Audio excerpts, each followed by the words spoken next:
Sir চলে এসেছেন এই প্রোগ্রাম অ্যাটেন্ড করার জন্য। আমাদের মাঝে উপস্থিত আজকের প্রধান অতিথি professor doctor Hossain Uddin Shekhar, VC vice chancellor Gopalganj বিজ্ঞান ও প্রযুক্তি বিশ্ববিদ্যালয়। স্যারকে আমি অনুরোধ জানাবো স্যার আমাদের এই আজকের এই সম্মেলনে আপনার সুচিন্তিত বক্তব্য প্রদান করার জন্য।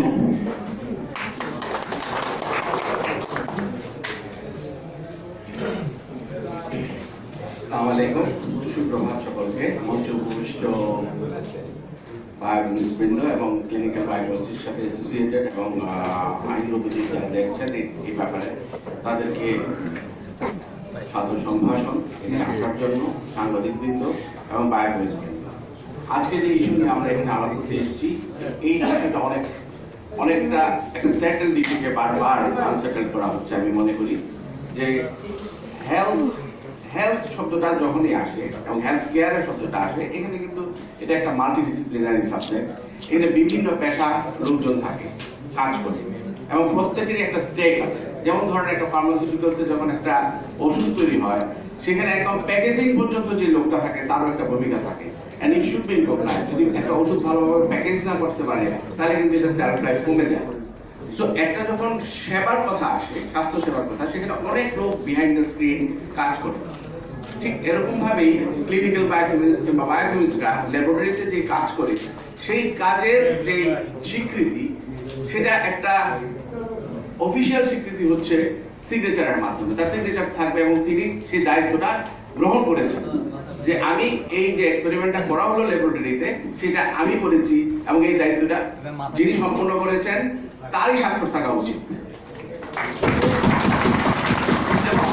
এই দায়িত্বটা কেন ডাক্তার সাহেব করবেন কিংবা কেন ওনারা নিবেন, এটা দুই দিক থেকে unethical, in terms of your professionalism, in terms of your ethical commitment. এই দুইটা দিক থেকে আমি মনে করি যে এই সিগনেচার একমাত্র যিনি করেছেন উনি না করে ওনাকে প্রতিস্থাপন করে একজন ডাক্তার করবেন। কেন ডাক্তার সাহেবরা এই দায়িত্বটা দিতে যাবেন, এই প্রশ্নটা হলো আমাদের। নীতি নির্ধারণ করে হাতে গোনা কয়জন লোক, যারা নীতি পলিসি মেকারস, সেখানে 8-10 জন লোক বেড়ে করে, এবং সেখানে যারা করে সেখানে আমাদের কোনো প্রতিনিধিত্ব থাকে না বলেই এই ধরনের ঘটনাগুলি বারবার ঘটতে থাকে। এই জিনিসগুলি আশেপাশের দেশগুলোতে সেটেলড। যেহেতু জিনিসগুলি সেটেলড, যে বায়োকেমিস্ট্রির রোল কি, ক্লিনিক্যাল বায়োকেমিস্ট্রির রোল কি, সরকারি বেসরকারি সর্বখাতে কিন্তু আমাদের একটা রোল আছে। আপনারা জানেন কোভিড-19 এর সময়, এই সমস্ত সময়টাতে ক্লিনিক্যাল বায়োকেমিস্ট্রি একটা অনন্য ভূমিকা পালন করেছে এই কোভিড-19 এর আইডেন্টিফিকেশনে, এবং সেখানে আরটি-পিসিআর, পিসিআর এই যন্ত্র কিন্তু আমাদের বায়োকেমিস্ট্রি করেছে। এই যন্ত্র করেছে মানে কি, এই এক্সপেরিমেন্টগুলি করেছে, এবং এরা ট্রেনিং দিয়েছে ডাক্তারদেরকে বিভিন্ন জেলায় সারা বাংলাদেশ। গ্রাজুয়েট বায়োকেমিস্ট অ্যাসোসিয়েশনের প্রেসিডেন্ট হিসাবে আমরা মাসের পর মাস অনলাইন ট্রেনিং এর ব্যবস্থা করেছি, সেখানে ডাক্তাররাও ছিলেন, এবং সেখানে ক্লিনিক্যাল বায়োকেমিস্ট্রিটা এই কোভিডের যে পজিটিভ এজেন্ট, সেটা আইডেন্টিফিকেশনের যে গোল্ড স্ট্যান্ডার্ড পিসিআর, সেটা কিন্তু একমাত্র বায়োকেমিস্ট্রি অপারেট করেছে। সেখানে ডাক্তার সাহেবদের ভূমিকা যেখানে আছে, সেটা আমরা 100 ভাগে নত শিরে স্বীকার করি, কিন্তু আমাদের ক্লিনিক্যাল বায়োকেমিস্ট্রির যে ভূমিকাগুলি আছে সেটাকেও আপনাদেরকে রিকগনাইজ করতে হবে। একটি বৈষম্যমূলক সমাজ প্রতিষ্ঠার লক্ষ্যে এই ধরনের পদক্ষেপ যদি নেওয়া হয়, যেটা ইতিমধ্যে নেওয়া হয়েছে, সেটা অত্যন্ত দুঃখজনক। এগুলির জন্য কেন দাবি, আমাদের প্রত্যেকটার জন্যই কেন আন্দোলন করতে হবে, যেগুলি ন্যায়সঙ্গত, যুক্তিসঙ্গত, যেগুলি মানুষের স্বাস্থ্য সম্পর্কিত, অধিকার সম্পর্কিত, এই সমস্ত জিনিস নিয়ে কেন আমাদেরকে বারবার আন্দোলন করতে হবে। যে জায়গায় বিএমডিসি তো অনেক কিছু রিকগনিশন নাই, বাংলাদেশের এমআরসিপি, এফআরসিএস, বিভিন্ন বাইরে থেকে যারা ডিগ্রি নিয়ে আসে, সেগুলো তো বিএমডিসি রিকগনাইজ না। আর বায়োকেমিস্ট্রিটা তো বিএমডিসি রিকগনিশনের জন্য নয়, ফার্মাসি কাউন্সিল যেমন আছে, ফার্মাসিটা ওখানে রেজিস্টার করে।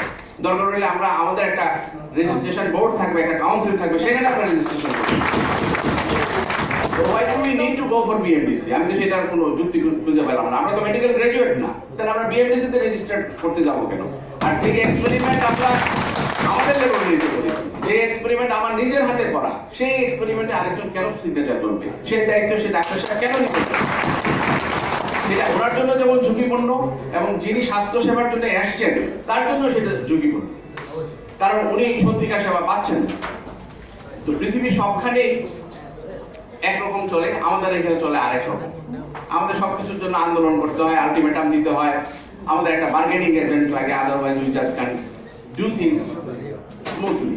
এটা হচ্ছে একটা বড় রকমের সমস্যা আমাদের, প্রত্যেকটা কেসে আমাদেরকে আন্দোলনের ডাক দিতে হয়। তো আমি আশা করবো যারা পলিসি মেকার আছেন ব্যাপারটা সত্যিকার অর্থে উপলব্ধি করবেন এবং স্বাস্থ্যসেবার মানকে যদি অক্ষুণ্ণ রাখতে হয়, সমুন্নত রাখতে হয় এবং 8-10টা দেশের সাথে এটাকে সমানভাবে চালাতে হয়, তাহলে আমাদের ক্লিনিক্যাল বায়োলজিস্টদেরকে তাদের ন্যায্য অধিকার দিতে হবে। আপনারা জানেন যে বাংলাদেশে এই জিনিসগুলি অবহেলিত হওয়ার কারণে ভারতীয় অনেক laboratory, for example Lal pack, এরকম অনেক আছে, থাইরোকেয়ার, এরা এখান থেকে স্যাম্পল নিয়ে গিয়ে ইন্ডিয়াতে করে কোটি কোটি টাকার ব্যবসা, অথচ আমাদের এখানে করা হয় না। But we are capable of handling this things. আমরা যদি করতে পারতাম তাহলে অবশ্যই বাংলাদেশের যারা স্বাস্থ্য খাত বেনিফিটেড হবে। তো এই জিনিসগুলি আমি মনে করি অ্যাড্রেস করার এখনই সময়। আমরা একটা পরিবর্তিত পরিস্থিতির পর আমরা একটা স্থিতিশীল অবস্থার দিকে যেতে চাচ্ছি এবং সেই ক্ষেত্রে এই পুরনো যে সমস্যাগুলি এগুলিকে অ্যাড্রেস করা অত্যন্ত আবশ্যক বলে আমি মনে করি। আমি আমার বক্তব্য আর দীর্ঘায়িত করবো না। আজকের এই আয়োজনের জন্য সকলকে ধন্যবাদ।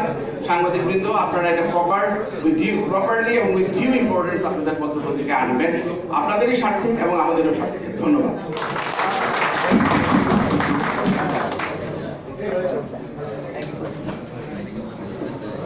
ধন্যবাদ স্যার, খুবই সুন্দর বক্তব্য প্রদান করেছেন। আসলে